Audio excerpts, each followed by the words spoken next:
Welcome back to Laguna Seca. It's a beautiful day here in August and somewhat fitting as we celebrate Rolex Monterey Motorsports reunion for the 50th year. It started in 1974, believe it or not, and we've been going pretty much big guns ever since, and it's grown exponentially each and every year, and so has the quality of the field. There's no question about it. When Steve Earle was running it back in 1974 and starting it all out, I can't believe I'm sure he wouldn't have believed that come 50 years on it would be some 500 entries plus and more, I'm sure, lining up as the years go on. But this is a very special one, and I'm delighted to be joined here in the booth for this one by Chris Ward, who is the president of HSR and has been a long time member of the fraternity of racing, and joining me for these interesting cars coming up. We've got a fantastic group coming up of what we call Scott Pruett Legends of Endurance Cup Race 1.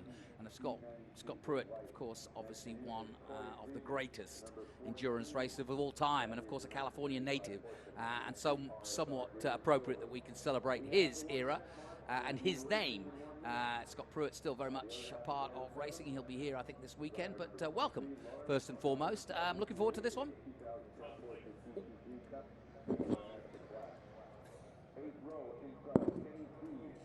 What a great race we have in front of us. And actually, just on the way here, bumped into Scott. There you go. Told him that he is somewhat lumbered with having me calling this race. So, I said I'd try and do him proud. What's your background then? Obviously, HSR has gone from strength to strength over the years, but you sound like you're an Englishman like myself. So what's your background? It's actually 25 years tomorrow, moved from the UK to the United States, primarily to support the Volkswagen Group then in experiential marketing and motorsport activities here in North America. Was very proud and honored to be with Bentley in their Le Mans campaign in 2001, 2 and 3. Wow, that must have been a special era. Was drinking out that cup on the Sunday night at Le Mans. Yeah, there's a bit of history involved there. One of the highlights. But Fantastic. then fast forward to 2012, and I was presented with the opportunity to start Lamborghini Squadra Corsa here in North America. So initially that was Lamborghini Super Trofeo, the single make series. We'll be seeing them at COTA in a few weeks. Indeed, you're right. Super Trofeo, and then the introduction of the GTD car in the IMSA WeatherTech Sports Car Championship. And just before the end of my tenure, of course, the fabulous SC63, now competing in WEC and IMSA competition here in North America. So the opportunity arose for me to join HSR just this past January, and could not be more proud to be associated with the preeminent historic sports car racing sanction body here in North America. So it's a huge privilege, and of course our relationship is a fairly young one, the last 4 years with the Rolex Monterey reunion. I've been coming here for the past 25 years and couldn't be happier to witness the announcement the other day of the handing over of the keys, if you like, to the Friends of Laguna Seca, and securing the history, the fabulous history, rich history of this wonderful raceway for the next 55 years. So. Yeah, and I think everybody here involved in this event is buoyed by that news, and also it just it gives us stability and a sense that this is going to be going for a long time. Not just Laguna Seca, that I think is almost an obvious one. They're not going to get rid of it, but at the same time, the future of an historic event like this, we're celebrating 50 years, and now we've almost got a partial guarantee that it can continue for another 50 years. You're absolutely right. You're absolutely right. This rich history that we see lining up on track before us, these stories are now guaranteed to be told for as you say, the next 55 years. Well, welcome. Mark, it's good to see you. How are you? Good to see you. I'm good. Can you hear me? Yes, go ahead. Good. Thanks for coming up. I am honored, right? Yes, I mean, you are being honored. It's fantastic, and you talk about this track. I was racing go-karts here in the 70s, early 70s. Well, you started in go-karts, right? Exactly.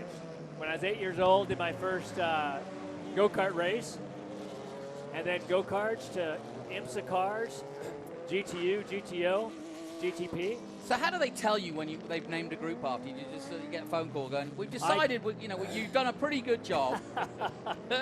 Well, you've been racing 50 years, so we thought we'd do something for you. There you go. I hope this is okay. But is this where you actually cut your teeth in karting?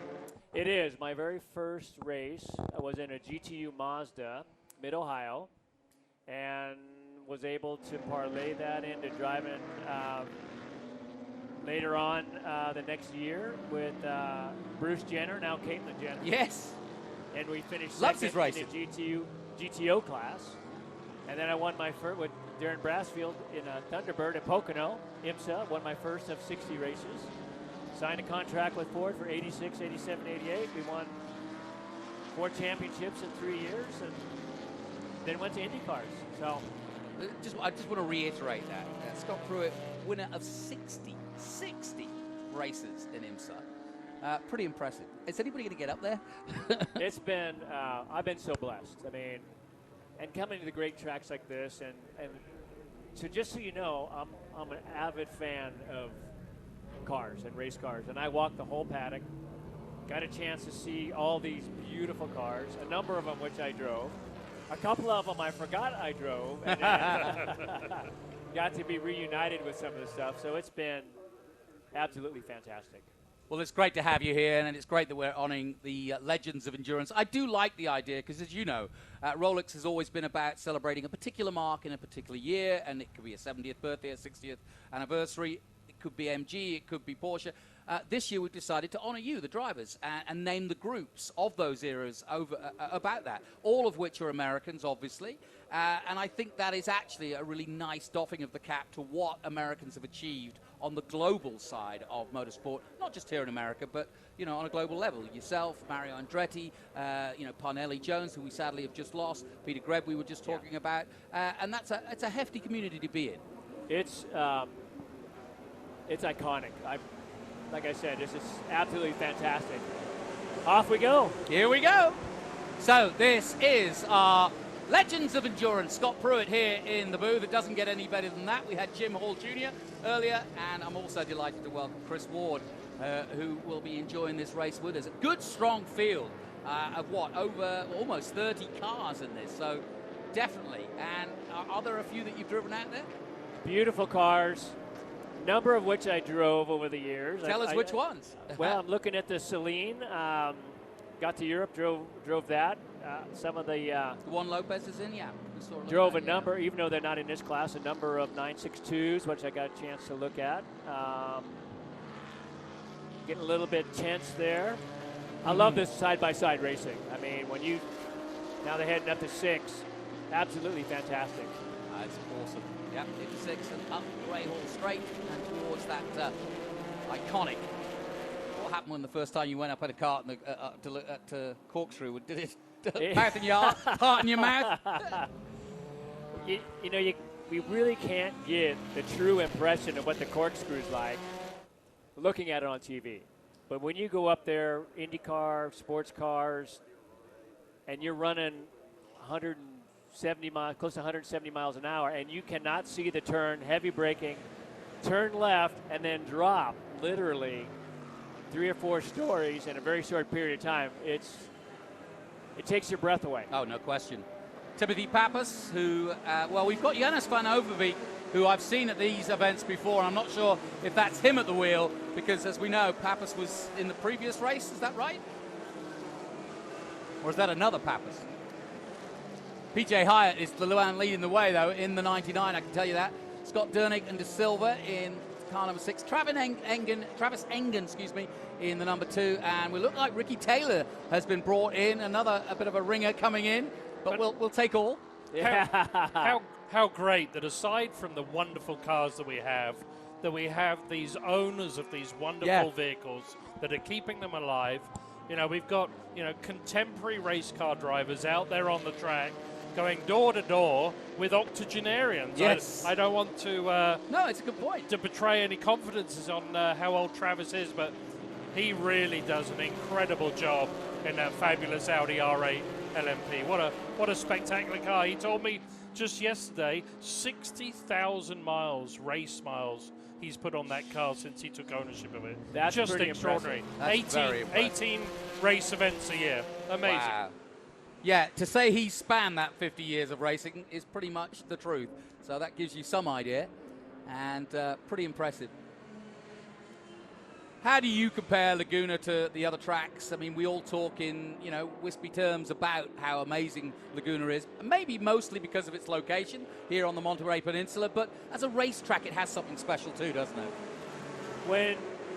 When you look at those great, difficult racetracks throughout North America, 2 of those are right here in California. You got Sonoma, about 2 hours north of here, and Laguna.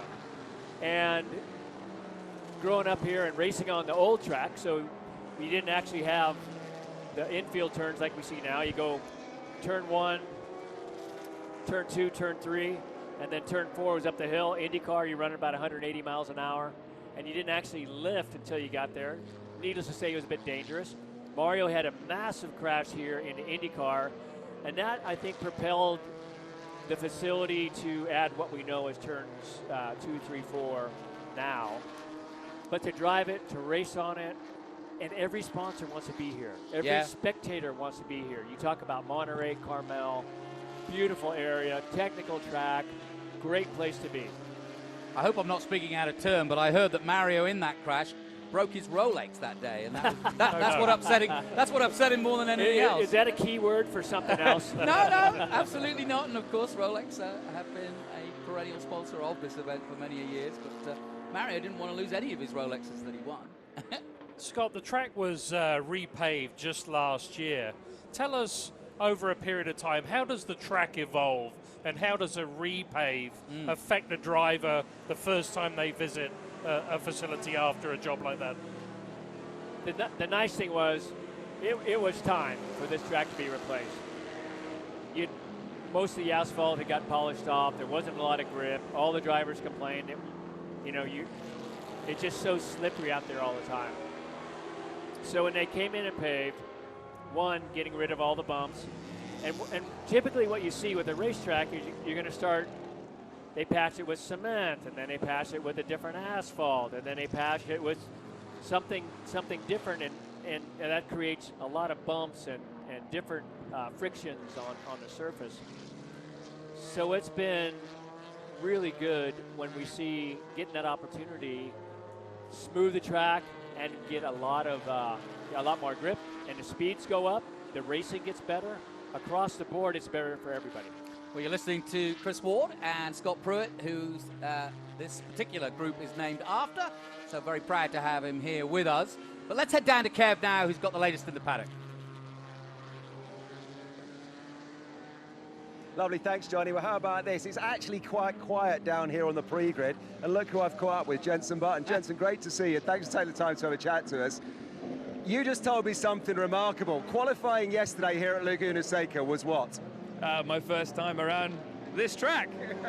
In a race car anyway, but yeah, it was interesting. Yeah. In an old car as well, it's always a bit scary on new tracks, but in an old car, yeah, it was interesting. Yeah. And the thing about the Rolex is the cars have to be period, they have to be authentic, and they have to have provenance.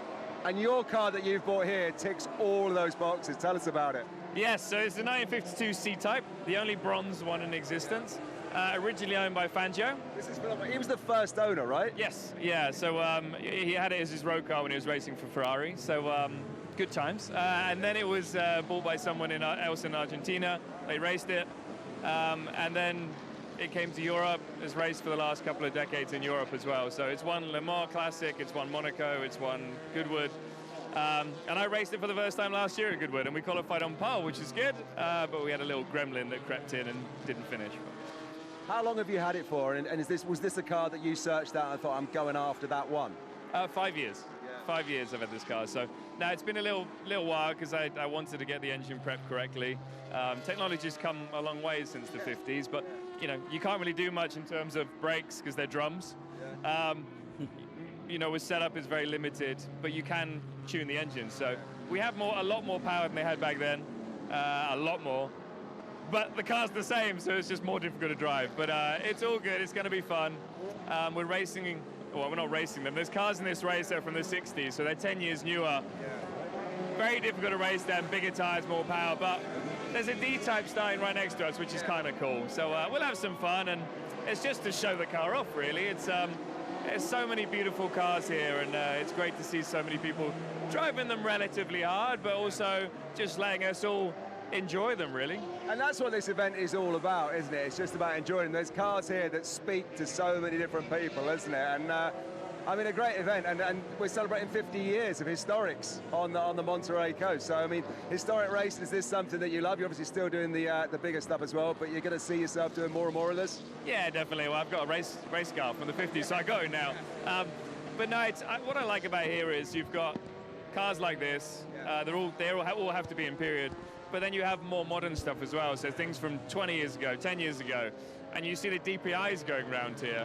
And then they finish their race, and we go out in a C-type. So yeah, it's kind of random. It's great for the fans to come and see so many cool cars. Yeah, I've just been walking around. It's pretty relaxed here. You can go and see every car you want, touch it, not sit in it, but it's kind of cool. I'm also racing a couple of races after this in an Alpha with my good friend Maz Fawaz. It's an enduro race. So again, you meet so many cool people, and I've got a lot of friends here that I haven't seen for a long time. So it's an amazing spectacle. And are you able to move around as a fan and enjoy it yourself, or are you getting doorstep for modern-day selfies, the autograph for everywhere you go? It's a little bit more relaxed than like Goodwood for me, because we're in the States. But still, there's a massive love for motorsports, so they still recognize people. It's just a little bit less. So. Well, listen, Jenson, thanks ever so much for talking to us. I'll let you get ready for it, but go well. And there you go. I'm sure the fans are going to love it. Cheers, man. Thanks. There you go. Johnny, we'll go back to you. How about that? Yeah, and it's funny, no question, seeing Jenson for the first time this weekend. I was about to mention that, of course, he's racing in the big boy stuff in WEC in 3 weeks' time at COTA. He'll be at the sharp end of the World Endurance Championship, so he's still going strong. But, Scott, he's kind of taken a leaf out of your book. I know you weren't a Formula One World Champion, but, you know, he's now spreading his wings a little bit, you know, going into endurance racing. He's done NASCAR. I don't think he'll go into Indy by any means, but he's now enjoying the fruits of what it is to be a top-level driver, and then get to enjoy it, really enjoy it.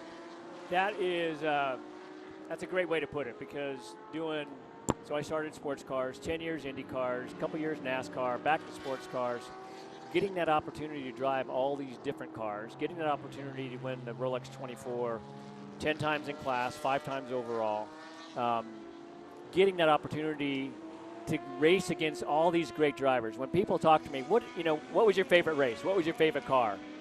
And I said, the thing that I cherish most, because I had a 50-year career, I actually did race go-karts at the World Championships in Italy with Ayrton Senna. Oh, wow. I got a chance when I started in sports cars to race against Hans Stuck and Klaus Ludwig and all those icons. And then through that career, we did, because of all the championships I won, I got a chance to do all these great IROC races.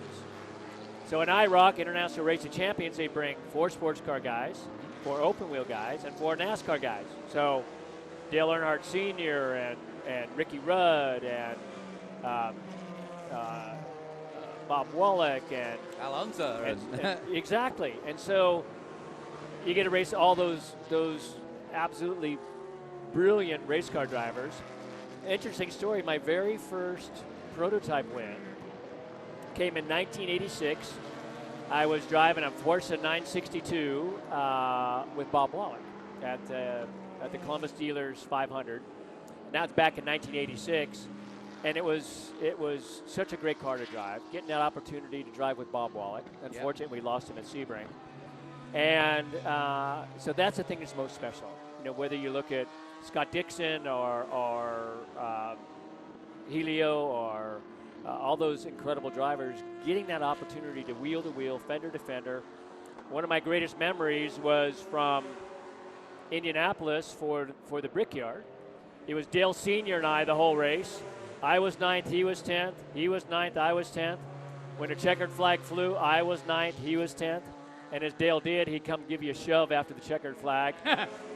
And he came back after me at the end of the race, came looking for me. He said, Pruett, I think you're starting to figure this shit out. So That's high great praise. memory. Absolutely great memory. I love it. That is high praise. You're listening to Scott Pruett, of course, who's Group 7 are in action right now, and they've been beetling away. We've just heard from Jenson Button, who is, of course, one of our invited guests. But I say that, like he says, he's bought the car, he's had it 5 years, and he wants to race it.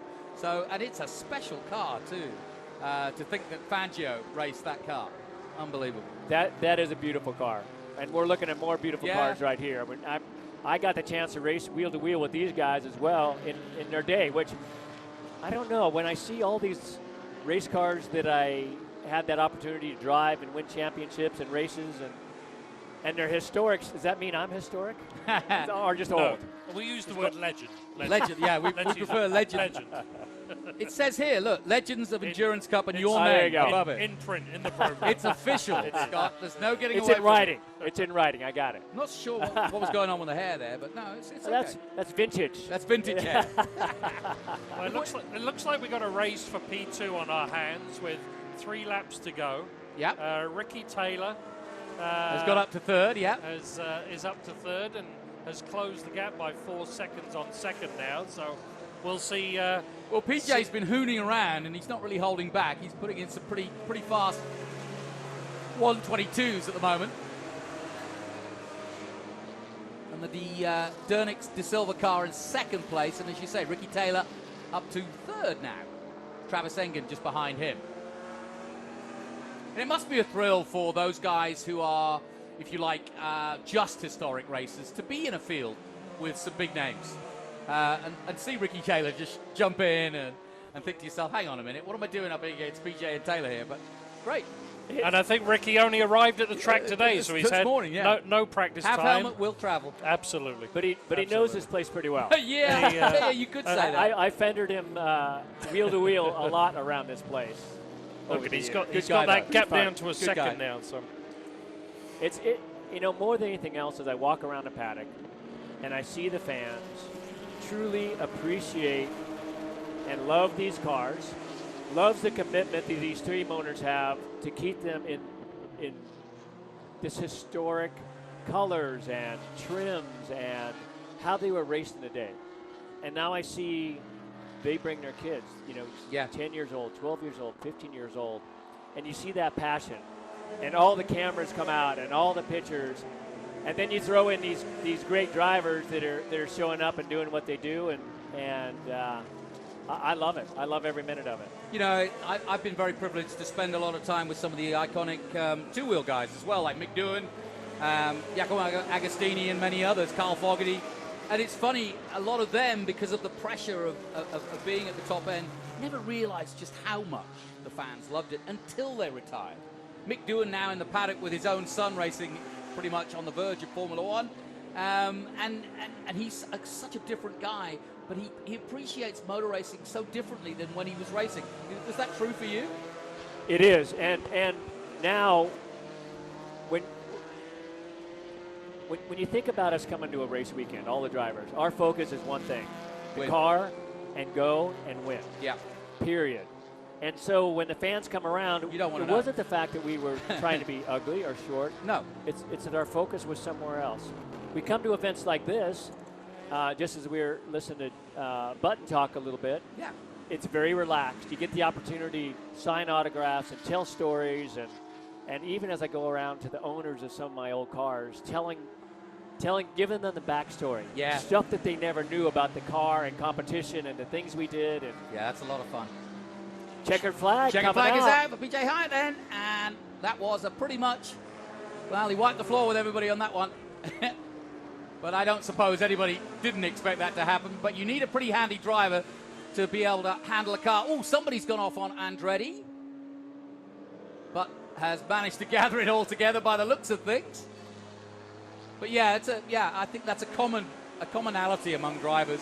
You're so focused, it's your job. I mean, can imagine everybody thinking about going to work and having 100 people following them around. They're going, hey, I remember you driving that car. It's a bit of an odd thing, isn't it? But that's what you expect as a high-level profile motorsport driver. Hey, well, thank you for letting me spend a little time in the booth. truly just blessed and honored to have a class named after me here, and like I said, I'm loving every minute of it, and getting a chance to see some of these old cars that I got to drive, and so many rich memories. All the fans, and I talk to, I guess, one of those things you come around and talk to these young men and women, and they said, I remember as a kid we used to come and watch you drive and you hanging on the fence. It's absolutely it's fun because they're still coming to the track. Yeah. And they still have these rich memories of the races that we all competed in and doing what we did, and it's pretty special. Yeah, and the truth is we as fans live vicariously through your endeavors, and I think that's, again, something you only realize after you finish. Yeah. Well, thanks, Scott. It's been a joy. You feel free to come in any of the groups, but certainly your own. But enjoy your weekend. Thank you. I hope you have some fun out there. How can you not enjoy your time in Monterey Car Mountain, right? Exactly. And no question about it, Chris. I know we got surprised by bringing Scott in, but we had to have a good chin wag with the man himself. Watching legends on track and being joined by a legend in the booth. What's better? I'm going to throw to a break, but after the break, stay with me because I'd just like to get one input from you about what you're looking forward to. We'll take a short break here from Monterey. We'll be right back.